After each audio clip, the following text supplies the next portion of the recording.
3 parts of the body where a woman wants to be kissed, female psychology. Did you know that the way we express physical affection actually reveals deep psychological patterns about trust, vulnerability, and emotional connection? Today we're diving into the fascinating psychology behind physical intimacy in relationships, specifically exploring what research tells us about preferred expressions of affection and what they mean for deeper emotional bonds.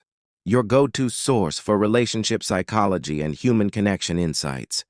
And if you're new here, we explore the science behind love, attraction, and meaningful relationships. Make sure to hit that subscribe button and the notification bell because we post new relationship psychology content every week. We're going to explore 3 key areas where physical affection carries the most psychological significance in romantic relationships. We'll dive into the neuroscience, discuss what relationship experts have discovered, and most importantly, talk about how understanding these preferences can strengthen communication and intimacy between partners. This isn't just about physical attraction, it's about understanding the deeper emotional needs behind physical connection. Part 1. The science of physical affection. Before we dive into specific areas of affection, let's understand what's happening in our brains during intimate moments. When we experience caring physical touch, our bodies release oxytocin, often called the bonding hormone.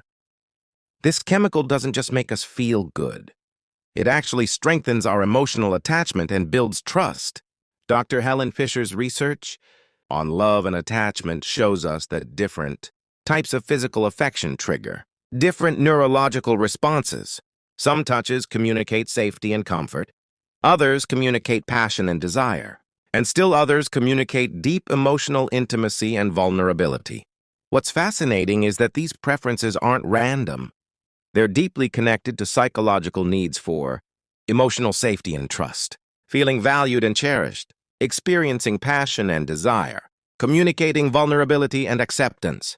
So let's explore the 3 areas that relationship psychology research indicates are most psychologically significant for expressing and receiving affection. Part 2.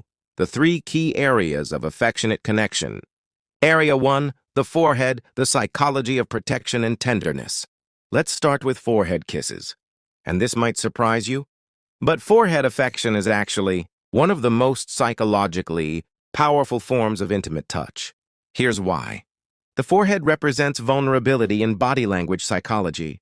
When someone allows touch to their forehead, or when someone offers a gentle kiss there, it's communicating something deeper than romantic attraction. It's expressing protective love and emotional safety. Neurologically, the forehead is connected to our prefrontal cortex, the area responsible for our highest level thinking and emotional regulation. Touch in this area activates neural pathways associated with comfort, security, and parental-style nurturing love. In relationships, women often report that forehead kisses feel like a promise of protection and commitment. It's the kind of touch that says, I care for your mind, your thoughts, your worries. It's particularly meaningful during times of stress, sadness, or vulnerability. Think about it. When do you most naturally want to kiss someone's forehead? Usually when they're upset, when they're sleeping peacefully, or when you want to communicate deep care without passion. It's tender, protective, and deeply emotional. Area 2. The neck. The psychology of trust and vulnerability.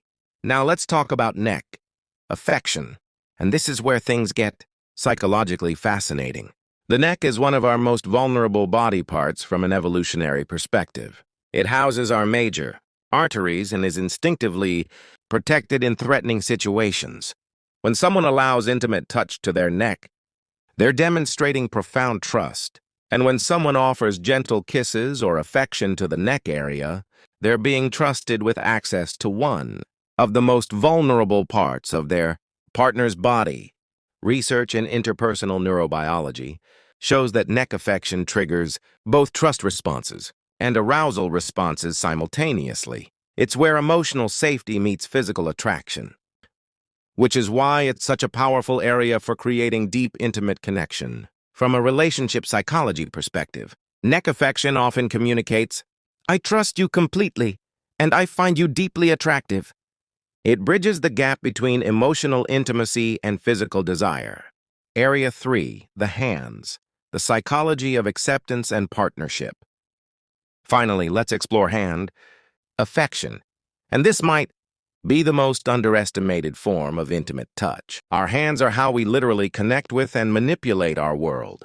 They're deeply personal and incredibly expressive. When someone kisses your hands, palm, or fingers, they're showing reverence for your agency in the world.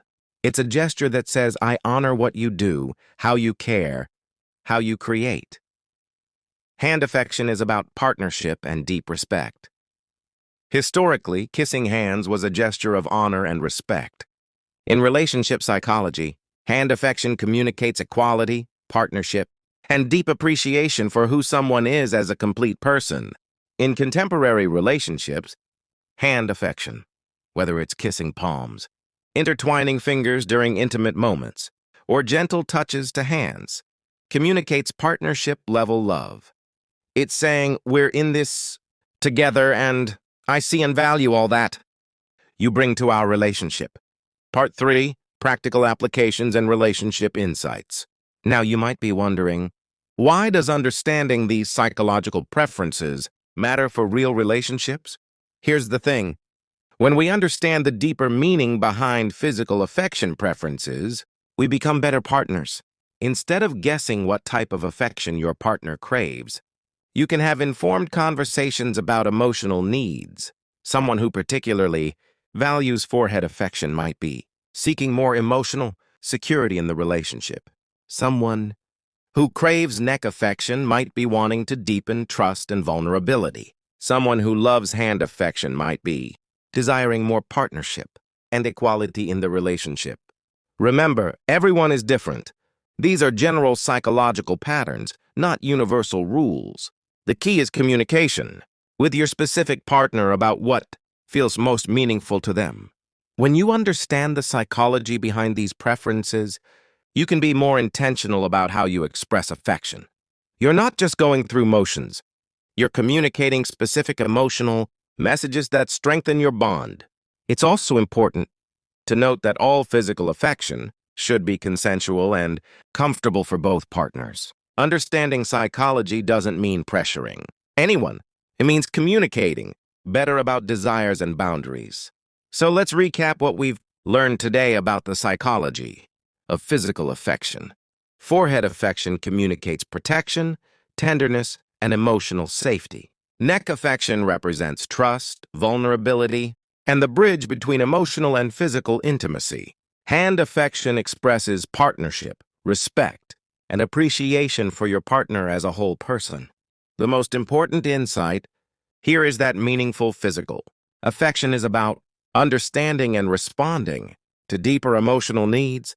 It's not just about technique, it's about psychological connection and communication. Now I want to hear from you in the comments. Which of these types of affection resonates most with you psychologically? Have you noticed these patterns in your own relationships? Share your thoughts below, and let's have a respectful discussion about relationship psychology. If this video helped you understand relationships better, please give it a thumbs up and subscribe for more relationship psychology content. We post new videos every Tuesday exploring the science behind human connection. Next week, we're diving into the psychology of emotional availability, how to recognize it, how to communicate it, and how it impacts relationship satisfaction. Make sure you're subscribed so you don't miss it. Thanks for watching. And remember, the best relationships are built on understanding, communication, and mutual respect. I'll see you in the next video.